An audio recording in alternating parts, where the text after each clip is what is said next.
ولم ير الذين كفروا أن السماوات والأرض كانتا رتقا ففتقناهما সবাই বলি আল্লাহু আকবার। কি আজীব ব্যাপার! দেনওয়াল্লার রুকায় আয়াতটা এসে চোখটা তার বড় হয়ে গেল, আর তিনি নড়াচড়া করতে পারেন না। তিনি মনে করলেন এই বিগ ব্যাং এর থিওরি আজ থেকে ১৫০০ বছর পূর্বে এসেছে, আর মাত্র ১৮ বা ১৯ সালে, এই কয়েক বছর পূর্বে, এই মাত্র ১০ বা ১৫ বছরের পূর্বে কিভাবে এই বিগ ব্যাং এর থিওরিটা আসলো? কিন্তু কোরআন তো ১৫০০ বছর পূর্বে এই বিগ ব্যাং এর থিওরি বলে দিয়েছে। আর আল্লাহ পাক বলছেন এই বিগ ব্যাং এর থিওরি কেউ বানায় নাই, একটা শব্দের মাধ্যমে হয়েছে, সেই শব্দটার নাম হলো কোন? জোরে কোন সুবহানাল্লাহ। আবার ভাইরা আমার, বন্ধুগণ, আজকে বিশ্বের কত ধনী ধনী রাষ্ট্রগুলোতে, সুইডেন, ফ্রান্সে কোরআন পড়ানো হয়, কোরআনকে লাথি মারা হয়, ডাস্টবিনে নিক্ষেপ করা হয়। এই কাফের বেঈমানগুলো যদি জানতো এই কোরআনকে পায়ের নিচে ফেললে, এই কোরআনকে ডাস্টবিনে ফেললে উপকার ক্ষতির চেয়ে বরঞ্চ উপকার বেড়ে যায়।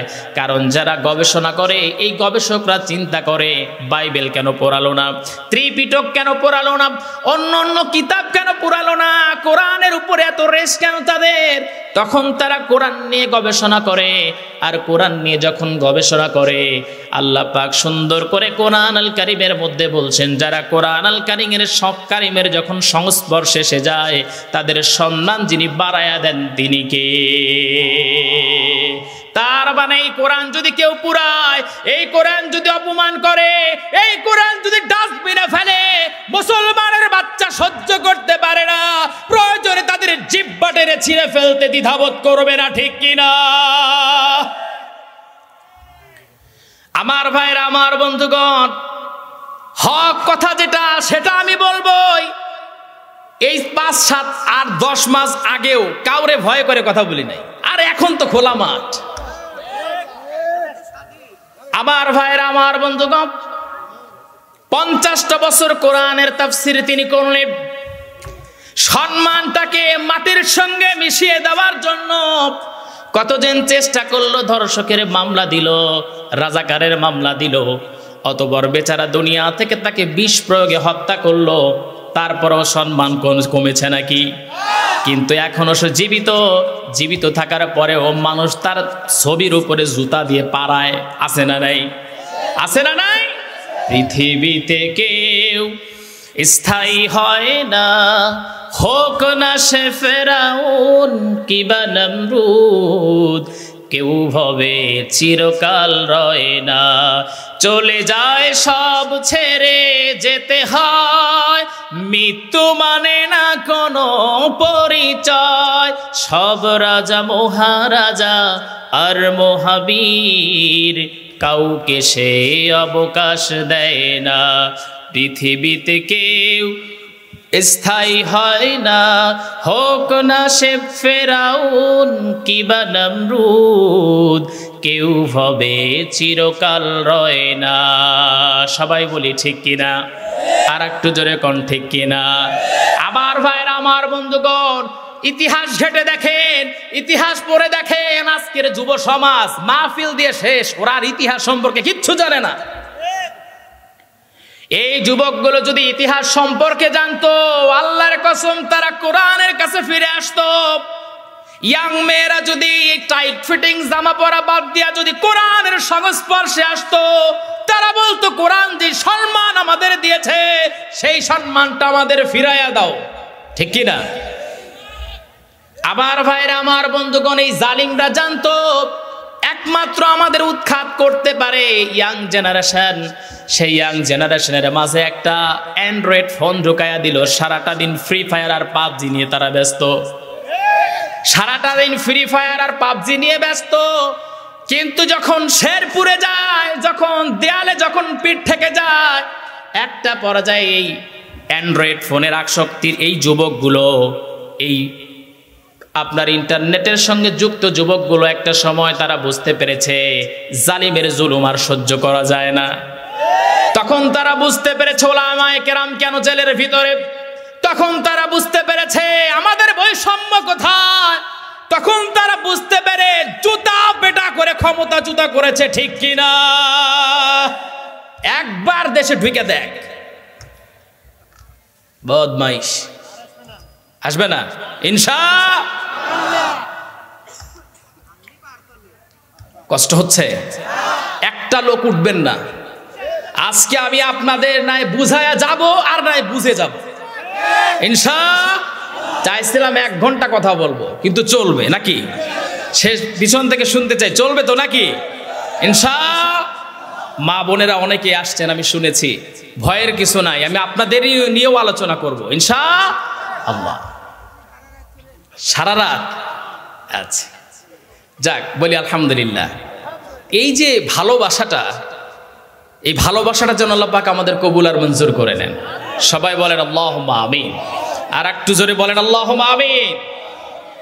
দেখেন কোরআন আল কারীম মিন বা'দ, আল্লাহ পাক বলছেন নিশ্চয়ই আল্লাহ রাব্বুল আলামিন যে সকল স্পষ্ট নিদর্শন দিয়েছেন, কাফের বেঈমানেরা এই স্পষ্ট নিদর্শনকে তারা লুকিয়ে রাখতে চায়। তারা মানুষের মাঝে এটা যাতে বিস্তীর্ণ না হয়, এটা তারা চুরি করতে চায়, লুকাতে চায়। কিন্তু কখনো অন্ধকারের ভিতরে আলোকে থামিয়ে রাখা যায় না। অন্ধকারের ভিতরে আলোকে আপনি যতই চেপে রাখেন না কেন, একটা না একটা দিক দিয়ে একটু হলেও সে আলো ছড়াবে। এই আয়াতটার শানে নজুল যখন আমি পড়েছিলাম, শানে নজুলের ভিতরে দেখেছিলাম অনেকগুলো ঘটনার কারণেই শানে নজুলটা আয়াতটা নাজিল হয়েছে। তার মধ্যে পছন্দনীয় শানে নজুল হলো আল্লাহর নবীর একজন সাহাবী ছিলেন। সেই সাহাবী একজন ইহুদির সঙ্গে তার একটু ভালো সম্পর্ক ছিল। ইহুদিকে একদিন তিনি ডেকে বললেন, যেহেতু প্রত্যেকটা নবী আসার পূর্বে তার আগের কিতাবে আল্লাহ রাব্বুল আলামিন তার বিষয়ে সব কিছু বলে দিয়েছেন, তাহলে মুহাম্মদ সাল্লাল্লাহু আলাইহি ওয়াসাল্লাম তিনি যে দুনিয়ায় আসলেন তা তো তোমাদের কিতাবে বলার কথা। তিনি বললেন না, এরকম কিছুই নাই। এই জন্য আল্লাহ পাকে আয়াতটাকে নাজিল করলেন। আমার ভাইয়েরা, আমার বন্ধুগণ, এখন আপনারা এইটার সঙ্গে বর্তমান সময়ের একটু সামঞ্জস্যতা করেন, একটু মিলান।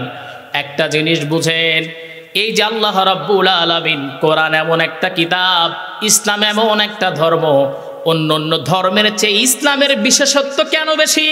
কারণ ইসলামের ভিতরে আপনার রাজনীতি আছে, সমাজনীতি আছে, পরিবার নীতি আছে, কিভাবে ছেলেরে চালাবেন, কিভাবে স্ত্রীরে চালাবেন, কিভাবে আপনি ব্যবসা করবেন, অল এভরিথিং, সকল বিষয় আল্লাহ রাব্বুল আলামিন এই কোরআন আল কারীমের ভিতরে সব কোড করে দিয়েছেন। জোরে কোন সুবহানাল্লাহ।